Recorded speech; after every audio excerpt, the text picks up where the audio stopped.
Hi, I'm Sumit Dosars, and I am a junior.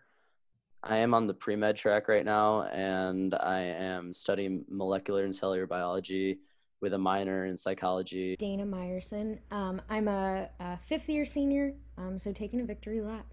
And my major is psychology, developmental concentration, and then I have a social work minor. My name is Marcus. Um, I go to U of I. Um, I'm a freshman and I'm studying, or I'm undecided right now. Like Tuesday of this one week, I guess that would have been March 10th. Like I still remember the dates everything happened. There was like rumor going around like, oh, are they going to shut down the school? Are they going to shut down the school? It was actually kind of an interesting transition because I remember we actually left to go to spring break, and I would spend spring break, and then by the end of spring break, they were saying like you can't return to campus. So I ended up spending the rest of the semester at home just taking classes. Initially, during the first 2 or 3 weeks, nobody really knew how serious it really was. Um, and then it was like, oh, the NBA is pausing. Oh, the NHL is pausing. Oh, Tom Hanks has corona. There's not really much to do at that point because honestly, everything was kind of shutting down. So it was just like trying to keep myself busy, trying to keep myself like occupied. Pull ups, 200 push ups, 300 squats. I like gave up after day three. I tried TikTok. I'll show like some how to do like a home workout or something like that. And I got a lot of views for that. I started teaching myself Spanish and I kept reading. No, I probably would have been working a normal job, doing normal things, hanging out with my friends. At that point, it became real. Like all of a sudden, like, no, like this is something we could actually get, or like our family members could actually get. And like my stepmom is immunocompromised, and like I can't live around her and still be like going out and doing stuff. And my dad just like took a few months to live with us just because again we didn't want to put her health at risk. My dad is actually somewhat immunocompromised, so I have to like look out for him as well, try to like not give him excessive risk. So I was very against people coming back to campus. I didn't really see the point because if we wanted to stop the spread, we would have to limit all of our activities anyway. It's a little bit skeptical at first, but I did some more research about what the university was going to do, especially with the whole testing. We have mandated mask wearing, social distancing, saliva tests every two times a week. So we have that kind of like a safety net in a way. I wasn't really necessarily worried about the the virus as much. I don't know. I feel like because in Chicago, it always felt like we were sort of on top of things more than other cities. So I don't know. That's sort of like confidence that it wasn't going to be that bad. When we got to school, like sort of carried over, and that like combined with our twice a week testing and all of like basically being online. Like I only have one in person class. So yeah, I was pretty confident. I'm alert, not anxious. Like I think that's I like watch Dr. Mike and I know he says that, but but I think that's a big thing he says. I'm aware that it's there. Like I'm aware it's definitely a possibility and I'm aware that I need to take the proper actions in order to make sure that I don't catch it, but I'm not necessarily anxious about it. The COVID test was created by the university as well. It's a reverse PCR saliva test. So, it's a very sensitive test, and it's also a very specific test. You have to amplify three specific genes in order to actually make a positive result. So the way it works is that you come into the front and you get registered. And once you get registered, there's a sticker with all your information that gets posted on a test tube. And you're given the test tube and you're told to stand at one of the socially distanced squares that are there. You have to get tested twice a week for building access. I actually don't enter any school buildings. I've still been getting tested twice a week anyway. Here, I can show you. This is actually pretty cool. So they have this app It's called Safer Illinois. You have to, in order to get any sort of building access or getting access into any facility, you have to have this status card. And so it'll show you your name and show you if you're granted or not. Other people who haven't, like, and there'll just be like a big X in the middle, and as a result, they wouldn't be allowed into anywhere. For example, the bars or anything like that, you'd have to show that you're allowed in to certain buildings. If it's like a apartment party where people are going to, let's say, a certain apartment that's there, you can't really enforce that, but they might even check it too. They might or might not check it. Also, they get contacted in regards to contact tracing. Their information also gets sent to the Illinois Department of Public Health, in addition to the Champaign County Department of Public Health. But they do try their best in order to make sure they know that they're positive and they need to stay away from people and that they need to not like go out. This is also a fun fact, like the U of I has done 2.7% of all the COVID tests in the country. That's a statistic that humbles me a little, because I'm like, okay, like a lot of people, like even if they have like every COVID symptom, like can't get a test, and if they do, it takes like 5 days to come, the result takes 5 days to come back. If for me it's a bit of a hassle, but I don't even have symptoms and I have to get tested, and I have the peace of mind that I don't have it, and I get to have that peace of mind renewed twice a week. Yeah, it takes 2 or 3 days sometimes, but still that's so much better than like what other people have to deal with. So even when I get kind of cynical about that, I'm like, well, it's better than what the vast majority of people have access to. You know, like my school is spending like so much money, time, and energy on this like crazy intricate testing system. Like I don't, I want to believe that it's in earnest. It's not all some like big scheme or whatever, because like people are working like really hard like for this to all work. I think the majority of people here um, were we were pretty good about wearing your mask inside, outside. But I think a lot of the trouble came from people having large gatherings and just like being inside without a mask. Because in the dorm, like technically when you're in a dorm room, you don't have to wear a mask. And I think some people like took advantage of that. Like they'd have like 12, 15 people in like a dorm room. It's like, you just can't have that. Our models accounted for students partying. They didn't account for students who test positive not caring at all. People would do the most ridiculous things, like they would ignore calls from the public health department, just not answer, or try and test out.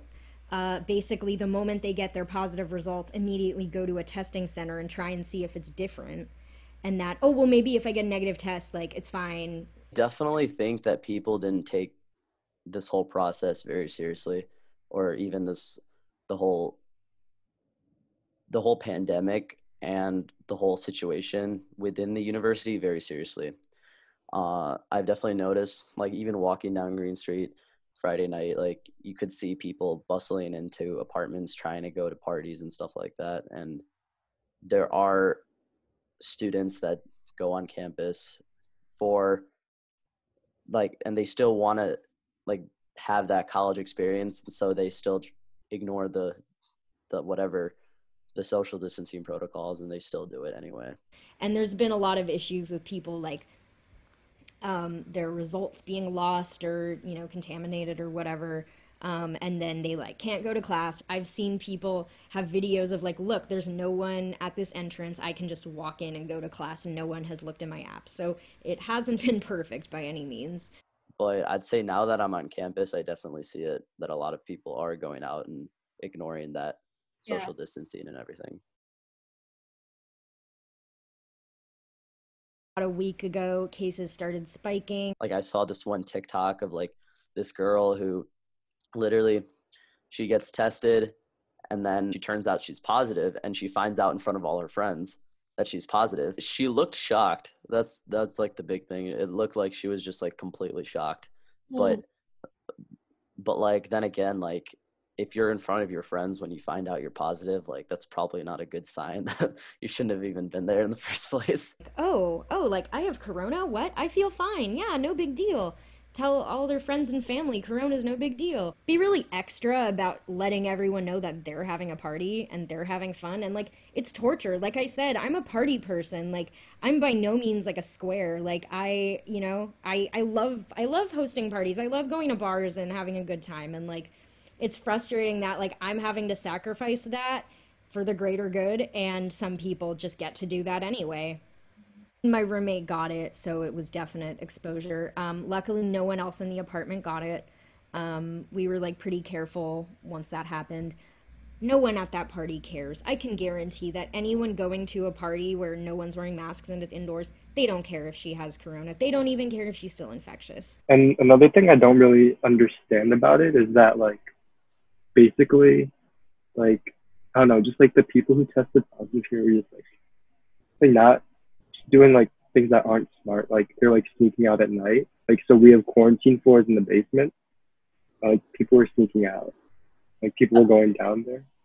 I was like, what are you doing? Like, Well, the party started long before school came back. Like the moment students started coming back, the party started. They were worse then because the university wasn't coming down on people. I wish they had been more proactive. Like if they're gonna make it work, like you should say that right off the bat. Like you really thought there wouldn't be parties. As of today, there are 203,516 tests with a past 7-day rolling average case positivity rate of 1.41%.